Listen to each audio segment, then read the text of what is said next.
So the story is that there's 4 spirits here, 3 that are fairly friendly, one that's malevolent. I'll tell you a little bit about those guys. At the very far corner, left corner up here on the stage in the far left window, they say that it's the old judge that used to work at the courthouse across the street when it was a courthouse, and he would come in here and have a pint at lunch, and then he could keep his eye on what was going on across the street.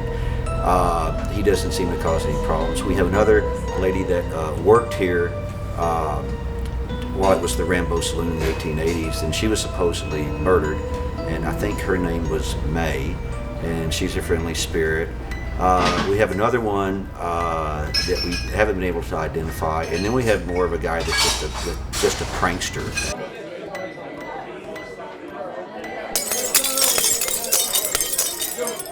I can tell you when it was an English pub, there did seem to be more pranks going on. I think being an Irish pub, they have more fun here.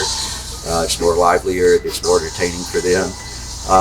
The most activity that we've seen happens behind the bar, and a lot of you guys already know this. It's in the ladies' restroom upstairs. We've actually got a plaque with an old Scottish prayer to protect us from the ghoulies and the ghosties, which is quite popular around here as well.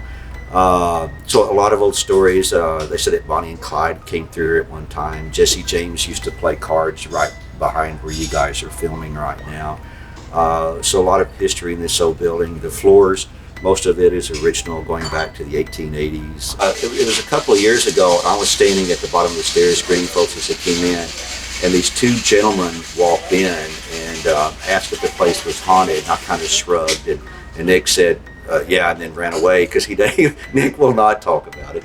But they said that they were paranormal researchers from Florida, and they were telling me stuff about the pub that I knew, and some stories that I didn't know that they had found out through research.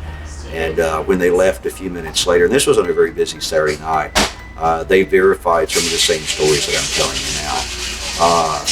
There is a little bit out there. I think there's a YouTube video out there on the haunted history of the Celt that you might want to watch. Had a lady a few years back that did a great history and of the building and the paranormal area. And I think we're still part of the ghost tours too this year coming up. So for Haunted McKinney. So do we stay in here overnight on Halloween if we want to? People have. Yeah, we've had people come in and bring all their high-tech equipment and do all that kind of stuff. So, yeah, sure. Yeah, I don't see you. Yeah. Whatever, man. Yeah, I'm going home.